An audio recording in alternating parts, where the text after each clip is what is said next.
ఇక వివరాల్లోకి వెళ్తే పరిసరాల పరిశుభ్రత ఆరోగ్య నియమాలు పాటించడం ద్వారా అనేక సీజనల్ వ్యాధులకు దూరంగా ఉండవచ్చునని కాకినాడ నగరపాలక సంస్థ ప్రత్యేక అధికారి జిల్లా కలెక్టర్ షాన్ మోహన్ సైగిలి పేర్కొన్నారు. స్వచ్ఛతా వారోత్సవాల్లో భాగంగా రెండో రోజైన మంగళవారం స్థానిక ప్రతాప్ నగర్ వంతెన నుంచి ఇంద్రపాలెం జంక్షన్ వరకు పరిశుభ్రత కార్యక్రమాన్ని చేపట్టారు.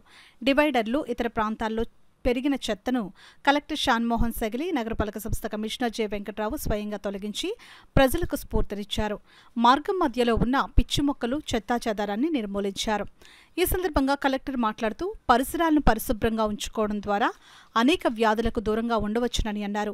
ప్రస్తుతం పడుతున్న వర్షాలు సీజనల్ వ్యాధుల నేపథ్యంలో ప్రజల్లో మరింత అవగాహన కల్పించే లక్ష్యంతోనే ఈ కార్యక్రమాన్ని చేపట్టామని అన్నారు. ప్రతి నెల చివరి వారంలో సోమవారం నుంచి శనివారం వరకు స్వచ్ఛతా వారోత్సవాల పేరిట వివిధ ప్రాంతాలను శుభ్రం చేసే ప్రక్రియ చేపట్టామని అన్నారు.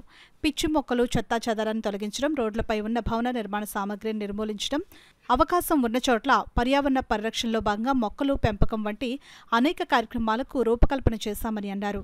అలాగే ఖాళీ స్థలాల్లో పెరిగిపోయిన చెత్తను కూడా తొలగింపే చేసేందుకు చర్యలు తీసుకుంటున్నామని చెప్పారు. ప్రజల భాగస్వామ్యంతో కాకినాడ నగరాన్ని క్లీన్ సిటీగా తయారు చేయాలన్నదే ప్రధాన కర్తవ్యమని అన్నారు. కాకినాడ నగరపాలక సంస్థ కమిషనర్ జె వెంకట్రావు మాట్లాడుతూ స్వచ్ఛతా వారోత్సవాల్లో అన్ని వర్గాల ప్రజలు, సేవా సంస్థలు, ఉద్యోగులు, విద్యార్థులు భాగస్వాములు కావాలని పిలుపునిచ్చారు.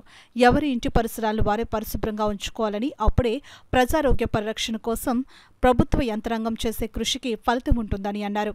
ప్రధానంగా ఇంటింటికి చెత్త సేకరణలో భాగంగా ఇళ్లకు వచ్చే సిబ్బందికి తడి, పొడి చెత్తను వేరువేరుగా అందజేయాలని కమిషనర్ సూచించారు. ఈ కార్యక్రమంలో smart city SC Venkatrao, EE Madhavi, MHO doctor Prithvicharan, sanitary supervisor Rambabu, sanitary inspector Lazar, Ravivarma, TDP నగర అధ్యక్షుడు మల్లిపూడి వీరు, తెలుగుదేశం, బీజేపీ, జనసేన పార్టీలకు చెందిన నాయకులు, రోటరీ క్లబ్ ప్రతినిధులు, విద్యార్థులు, సచివాలయ కార్యదర్శులు పాల్గొన్నారు.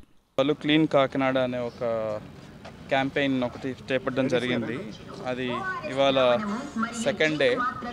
ఇవాళ మేజర్గా మనం ఈ కన్స్ట్రక్షన్ వేస్ట్ అంటే ఈ రోడ్, ఇది ఏ రోడ్ అంటాం దీన్ని, సామర్లకోట టు కాకినాడ మెయిన్ రోడ్లో ప్రిడామినెంట్గా మనకి కన్స్ట్రక్షన్ వేస్ట్ అంటే భవనాలు, తర్వాత ఇవి కన్స్ట్రక్షన్ సంబంధించి ఏదన్నా వేస్టేజ్ ఉంటే ఇక్కడ ఎక్కువ డంప్ చేయడం జరుగుతుందని గుర్తించడం జరిగింది. సో ఇవాళ అదొక డ్రైవ్ కింద ఈ రోడ్లో ఉన్న కన్స్ట్రక్షన్ వేస్ట్ అంతా తీయటం, తర్వాత లోకల్గా ఉన్న నాయకులు, తర్వాత ఎన్జిఓస్ కూడా ఉన్నారు పార్టిసిపేట్ చేస్తే ఇవాళ.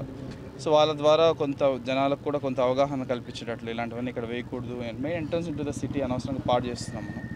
సో ఆ ఉద్దేశంతో ఇవాళ పెట్టడం జరిగింది. దీనికి కంప్లీట్గా మన municipal commissioner Kakinada, team, additional commissioner అందరూ ఒక పకడ్బందీగా ప్లాన్ చేసుకొని విత్ కంప్లీట్ మెషినరీ ఇవాళ ఉండడం జరిగింది. ఇది కంటిన్యూస్గా నెక్స్ట్ 4-5 డేస్ కూడా చేస్తాం. సో ఎవ్రీ వీక్ ఇలా రిపీటెడ్గా చేస్తుంటే కొంత అవగాహన వస్తుందని ఒక ప్రయత్నం, ఒక నమ్మకం.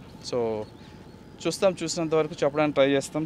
చెప్పిన తర్వాత ఇంకా యాజ్ పర్ యాక్ట్ మనం ఏం కేసెస్ పెట్టాలో అది కేసు పెడతాం.